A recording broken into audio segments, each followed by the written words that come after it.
Hey everybody, it's me, Jonathan Millard, the voice of the Vale, and welcome again to another The Big Hype with myself, Jonathan Millard, and my very special guest, Mr. Robert Caswell. How are you doing? How you doing? You alright? Yeah, I'm good, Yeah, thanks. How are you? very good, mate, very good. Thank you so much for coming on. I wanted to get you on because I think me and you are kind of entangled a little bit in our careers in professional boxing. But before we get into that and how we know each other, why don't you introduce yourself and a little bit about yourself and how you got into boxing? Yeah, so I started when I was about 10. Um, my granddad took me down the boxing gym for the first time. I tried every sport really, football, golf. I just didn't like any of them really. And I was like an angry kid, so I was like, just come down the boxing gym. So I went down the boxing gym when I was 10 to a local pro from our town called Johnny Armour. He was like a British champion, European champion. And then he said, "Oh, you're really good at it. You should now move on to an amateur gym." So he used to box for St Mary's in Chatham. It was the only club really local, so I went down there, and the rest is history. Really, I boxed there for about 10 years up until I was 20. Had 50 fights for them. Got to a couple of national finals. Won some box cup golds. Just travelled up and down the country, really, just boxing. I loved it. Mm. And then COVID happened and it just stopped amateur boxing really. Like Did it stopped everything, but it stopped amateur boxing. We couldn't do anything. And then I heard that like pro boxing was still happening. And I was always going to turn pro. Like that was always the plan. But I wanted to yeah. turn pro about 21. And then I thought, right, I might as well turn pro now if nothing's happening really. So I had to look around, messaged a few people, and then yeah, went from there and then turned pro. So going back, obviously you said the amateurs. We've talked to other boxers about the amateurs as well. But how did you find the amateur scene? Because you're boxing pretty much week in, week out, whilst also training and whilst also sparring and everything else as well in the gym. How did you find that as a young man growing up? Yeah, you don't realise how lucky you've got it really, until you turn pro. Like you take it for granted a little bit. You don't just do it for the fun of it. So yeah, I really enjoyed it. Like looking back, like oh, you're trying to juggle everything, your school, your boxing, and you don't really know how easy you got it until you turn Yeah, pro. So no, it was a really good time. Like you sort of like become like you get taught in from a boy into a man really at an amateur boxing club. You grow up, you make mates and you sort of like you learn some core values in life really that set you up for life. So yeah, I've really enjoyed my time as an amateur boxer. okay. And you mentioned you started off in a pros gym then rather than an amateur gym. Is that right? Yeah, so it was actually weird. It was his house and then he had like a gym on the side Right. and he was Okay. doing like one-to-one training from Yeah. there and everyone knew him. Everyone knew Johnny R from round where we are because Yeah. he was like the boxer, like everyone knew him. So, and then my granddad was mates with him, so he said, "Look, try him first, and if you like it, then we'll go from there." And Hmm. I was with him for a few weeks, and he said, "Yeah, you've got talent, but I can't do anything with that. You need to go to an amateur gym and go from there." So, yeah, Yeah. So did he come into the amateur gym at all, or was it there others that were instrumental in your yeah. early So amateur career? when when after that, I went down to the amateur gym, and I was with the same amateur coaches all the way through. Really, Dan Woolidge, who was a great coach, Jerome. Um, and then later on, as a senior, was Wayne Smith, who really helped me improve as a boxer. So I had like three coaches really Yeah. that I stayed with throughout. Because a lot of boxers nowadays, you see, they're like 5, 6 amateur clubs before they've even turned pro. They're like hopping around from club to club. I'm happy that I stayed with one club throughout and showed my loyalty and yeah. And obviously, as you say, I mean, staying true to one thing, they've followed you then into, well, sort of fans, if you like, as you turned into the pro that you are then. Yeah, so my amateur coach Wayne, he runs a business, Olympia Boxing, where he teaches boxing in schools, does like community sessions with people with Parkinson's, dementia, Mm. and things like that. And he now sponsors me as a pro boxer. So I sort of come around full circle, really. Yeah. So yeah, they've followed me into the professional boxing. And yeah, COVID was an odd time for boxing, as you said. Amateurs had to stop. We couldn't do any amateur shows. I mean, I like being involved in the amateur shows as well to give back to the boxing community in that respect. Um, it was Frank Warren sort of doing the BT Studio stuff. Matchroom were doing Yeah. their at the home sort of stuff, and then there was also was it Goodwin or was it Yeah, I'm not sure. Fight Yeah. Zone? Fight Zone. What someone was doing in a Sheffield car Yeah, park. Fight Zone. It was Yeah, Fight Zone, Fight wasn't Zone. it? Sorry, yeah, Yeah. I'm getting a bit old now, forgetful. Did you start thinking, how do I get involved in those? Who did you approach? You said you went through, a couple of people. Who was instrumental in helping you get turned pro? Yeah, so the plan was I was going to try a few coaches first and then see if who I like, see who I gelled with. And I messaged Adam Martin right at the start, really. And I was like, I'm turning pro. I don't know if you're taking on any more fighters. Would you be interested? And he got back to me and said, look, come to the gym tomorrow. And I was like, all right, I'll come to the gym tomorrow then. So I went up there just thinking, right, try him and then I'll move on, try someone else, try someone else. And then I just gelled with him instantly, really, and went, yeah, I'm gonna stay here. So I've been with Adam Martin now since the start. So I think it's coming up three years now. I think I don't know, since since three I've years been ago pro. since COVID, probably, yeah. Yeah. So I've Yeah, I've been with him for three years now, and I've not looked back since. Like everything he said, he sort of tried to put me off professional boxing at the start. Really, he said, look, this is what professional boxing is. And I said, yeah, that's fine. Like he doesn't give you false promises or no, promise you the world. He tells you black and white what it is, and you can't come to him in a few years' time and say, you promised me this, you promised me that, and nothing's happened. So he said what he could do for me. He said, look, get you to around 10 fights, get you a Southern Area title shot, and then we'll go from there. And what he said he's done so far, really.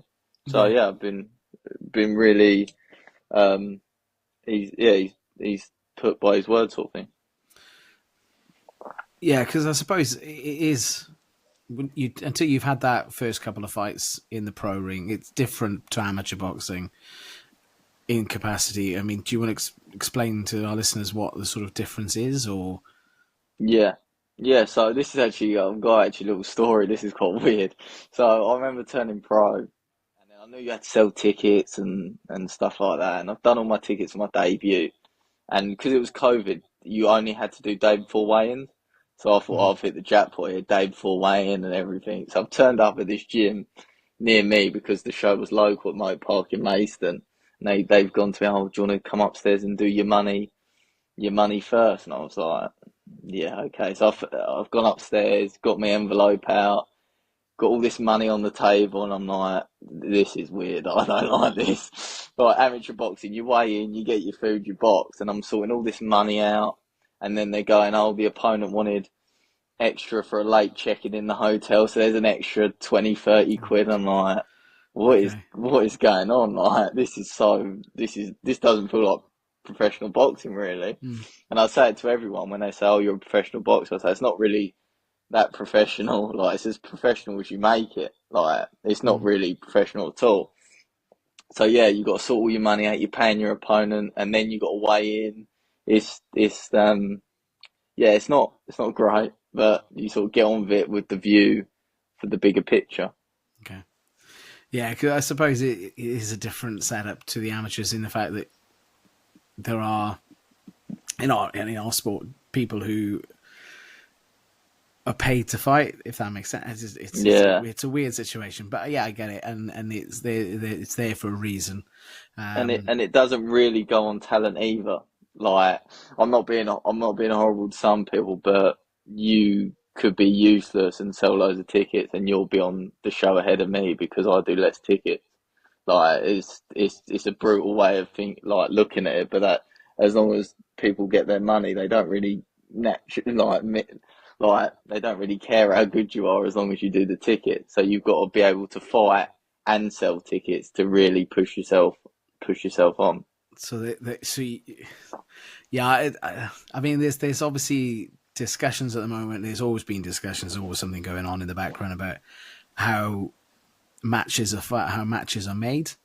Mm, And the UFC model comes up, Matchroom, kind of like this idea of having a league where boxers are matched more on talent, yeah, on ability, rather than the sort of older school version of promotion. So yeah, I mean, yeah, I can understand why you're saying that. It's not for me to get involved in that argument. yeah, That's down the promoters and yeah. the promoters and the managers to sort out between themselves. But I totally and utterly understand. So your pro debut was, where was that again? In Mayston, so it was really local to me. It was the only time that I've boxed local since I've been a pro. It was quite lucky, really. Literally like 15 minutes down the road. And I had really good support for that. And I thought, oh, like, I think I sold like 110, Wow. 120 tickets, and I was like, oh, this is easy. Like these tickets, they sell easy. Yeah. And then you have your second fight, your third fight, your fourth fight, and instead of going up, it goes down. And you don't expect that. Like you think it just goes up and up and up, and more Yeah. people get interested, but it actually goes the other way.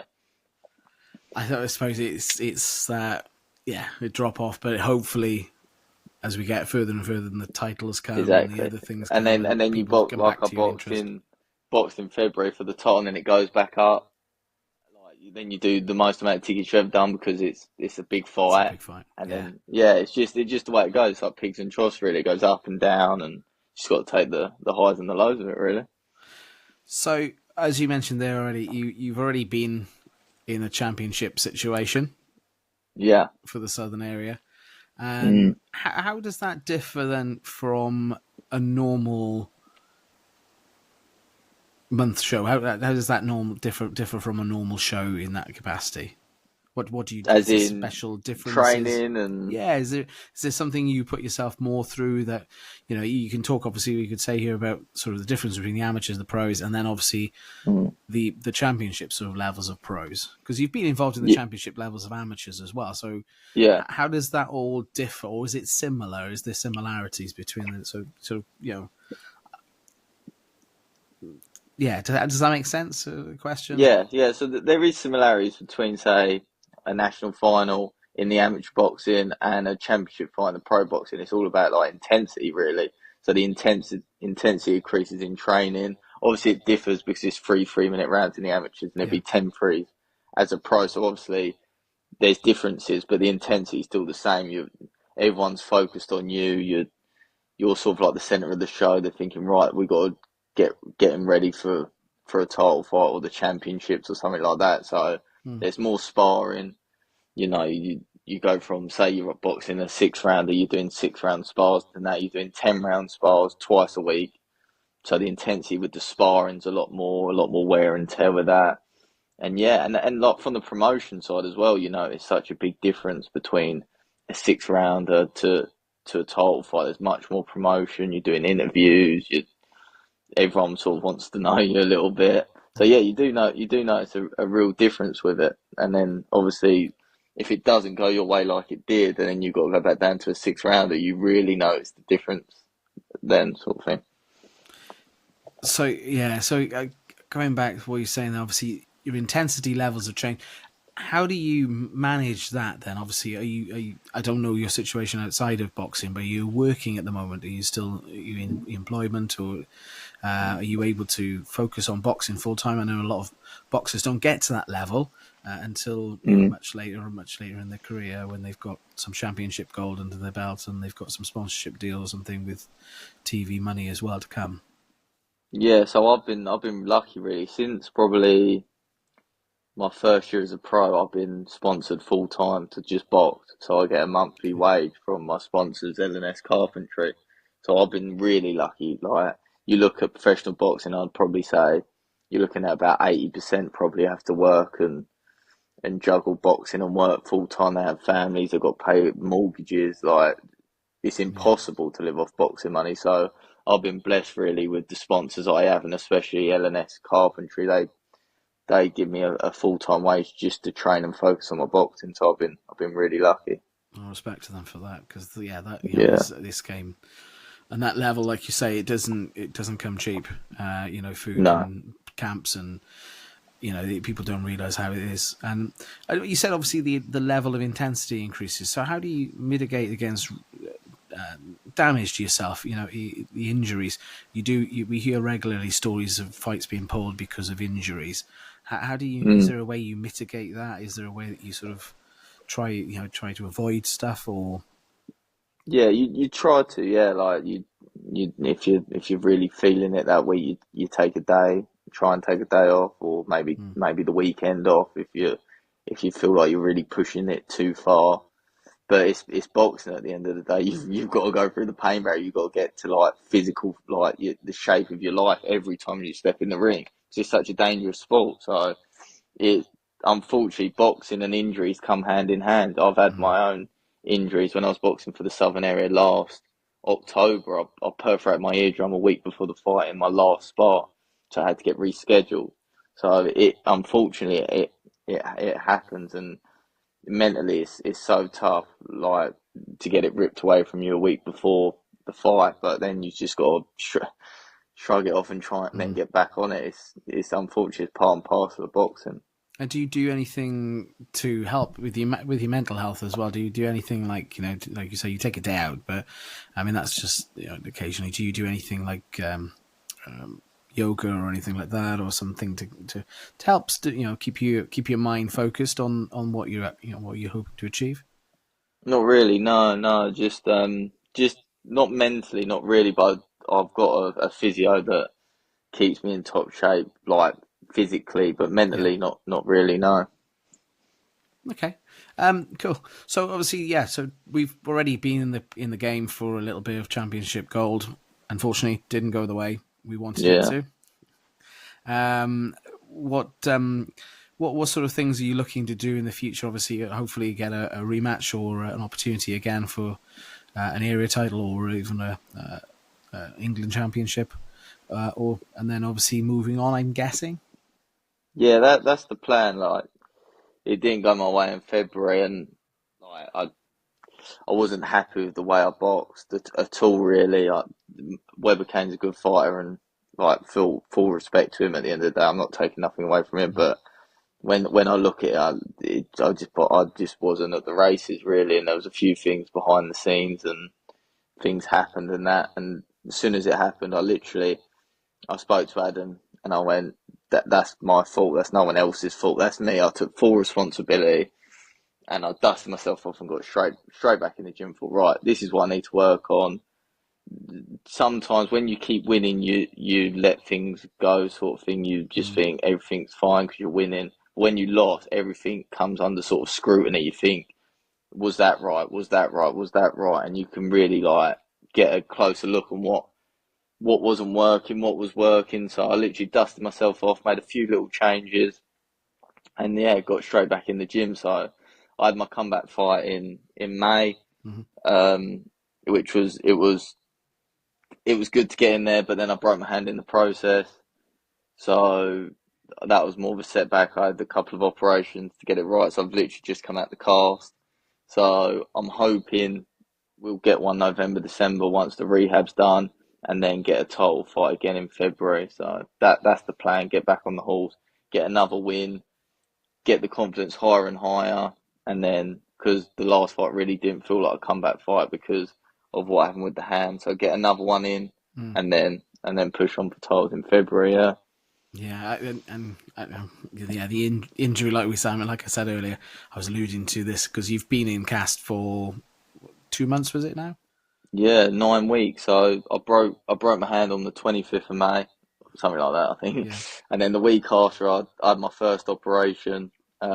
I went into a cast. They X-rayed it and they said, "Oh, the operation's not worked. It wasn't in place properly." Mm. So literally the week after I had my second operation, and then I was in that for another 6 weeks. So in 9 weeks all in, I was basically in a Yeah. slab cast, and Uh, I've just come out of it. how do you So how do you maintain? your physical, because obviously you can't spar, you can't punch really with a hand. No. So what are you doing with yourself to keep yourself active and busy and a mind off this situation? Yeah, like physically, it wasn't as bad. Like the pain, I'd take it every day of the week, but mentally, it was terrible. Like Mm. boxing, something I've done every day since I was 10. I couldn't remember where I've took more than, even when I lost, I took 2 weeks off. I think, or not even that long. Mm. Like I've never took more than a few weeks off the gym ever. So mentally, it was so hard to find something to do. Like it was so bad, really, looking back. So I just tried to. I stayed in the gym as much as I could. I've done a lot of one-handed stuff on the pads, on the Mm. bag, Mm. and yeah, it was. To be fair, it was a real rough time the last 9 weeks. I'm happy that finally I'm nearly on the Yeah. other side of it now. Yeah, and then obviously then back in your, so you'll be back in the gym now, going gently to start off with, working Yeah, into some heavier routines and keep an eye on that hand and seeing how that progresses. Obviously, it's early days at this moment of time, so you wouldn't be able to sort of know that perhaps there might be a change in your style or your performance. yeah. So the surgeon said to me, once I've come out the cast, I had these wires and they pulled these wires out my hand, and they said you're looking at 6 to 8 weeks before you're even back punching again Mm. after the cast. So it's been a week now, so I've probably got about 5, 6, 7 weeks to go until I can punch again. Yeah. The surgeon said, "Look, I can't promise anything. It was quite a bad break. I'd look at Mm. getting another job." Oh, Um, but the physio who I've been with since my pro debut was like, "No, we'll get that rehabbed. We'll get that. That'll be fine." So I'm making good progress good, with it. good. The mobility's getting better. The pain's going down. So yeah, I think I think by end of September, hopefully I'll be back punching maybe, Good stuff. and then we can look at getting a fight date and getting Good back stuff. in there. Good stuff. And as you say, looking for next year, hopefully we can back in the ring and we'll be back in the championship situations. Where Mm. would you like to take your boxing career? Where would you like to go with it all? Yeah, so like obviously the little setback in February, I want to win the Southern area, tick that off the list, get back to I know how good I am. So it's more about performances really. Like the last couple of fights, I don't think I performed to my best. Um, with the loss, and then obviously I broke my hand, so Mm. it's hard to perform good with one hand. So you got to take that with into consideration. But I want to get back to performing to my best really, and I know when I perform at my best, I'm hard to beat for anyone. So I think win the Southern area and then go from there. The goal is always still the same, to be British champion. That's not Okay. changed. So that's still the plan. But start with the Southern area and then just yeah, performances will lead me on to bigger and better things. Yeah, it is a beautiful belt, the British. Oh, I love it. Yeah, yeah, I love it. When you look at like you look at the other ones, yeah, the WPC and it's green, it's nice, it's okay, Mm. and then you've got you see the eagle on the IBF. It does stand out as I think one of the best belts in boxing. Yeah, by far. nay wrestling, nay MMA or anything. It's such a classic style, and Yeah, yeah, rightly so. There's so many great British champions we've had and it brings over out the the best years as well. fights. I feel like as well. It always brings out great fights. I agree with you on that one because obviously you watch some of the British ones. They are almost always tear ups Yeah, with some of the best domestic boxers we've got here in the UK. yeah. It just Um, it just brings out the best in everyone. They see British title on the line and they push that extra 5, 10%, yeah, and leave it all in there. I think sometimes more than the world because the worlds are they're a different level. Yeah, Yeah, I agree with you 100% on that one. So okay, so yeah, so but I suppose you haven't probably a little bit. This is a curveball that I throw to most people, is that you probably haven't thought about it, but outside of boxing, beyond boxing, is there something that you think actually that's what I'd like to achieve after when I've done it all. I've got everything I'm happy with, and I mm. can retire from boxing happy. What would Rob be doing? Yeah. I'd like to open a gym. To be honest, open a gym and start training kids and then amateurs and then hopefully pros and just give back a bit of time that was given to me, really. So that's the plan. That's always been the plan. I like stay in boxing. It's all I know. So I've basically got a degree in it. So yeah, stay in boxing, coach, and what I've learned, teach others. Good man, good man, good stuff. Well, yeah, no, I think obviously beyond boxing, there's so much you could do, and obviously, like you say, you open up your gym. I wish you every success with that as well in the future. But I wish you every success first and foremost in the ring, with everything you hope to achieve, and I look forward to seeing you because our history has been a little bit linked together. Obviously, by me being able to announce you in the York Hall when we Yeah. did TM shows. How many fights you've done for me now, do you reckon? I don't know. Without looking at your record on BoxRec, I want to say three. I want to I say think three as three well. or Three was four. where Yeah. I'm thinking, Yeah. because you've been on a couple, and I've gone, yeah. And I think was I there that night? No, No, I reckon I you've done wasn't. four. I reckon you've done four because I've done the body shot stoppage, and I feel like you was doing that. I think so. Yeah. I think then I boxed someone called Duran, and I think you've done that one in September Yeah. last year, and then you've done October for the February for the Southern Area fight, and then my recent one just gone. So I want to say four. Oh, it's I okay. think. I'll take your word on that because I can't Yeah, remember. yeah. As I said to you earlier, I'm getting old and I forget things. You do a lot of shows as well. It's not even that. My partner always says to me, she's like, "You're really good at saying the names, John. You're not very good at remembering them afterwards." Yeah. It's true. It is true. And I say so many names, you just kind of, they do. Unless there's certain people you get to know people. And that's one of the best things about boxing is that, I've gotten to know so many people over the years, so many people I could call friends now as well.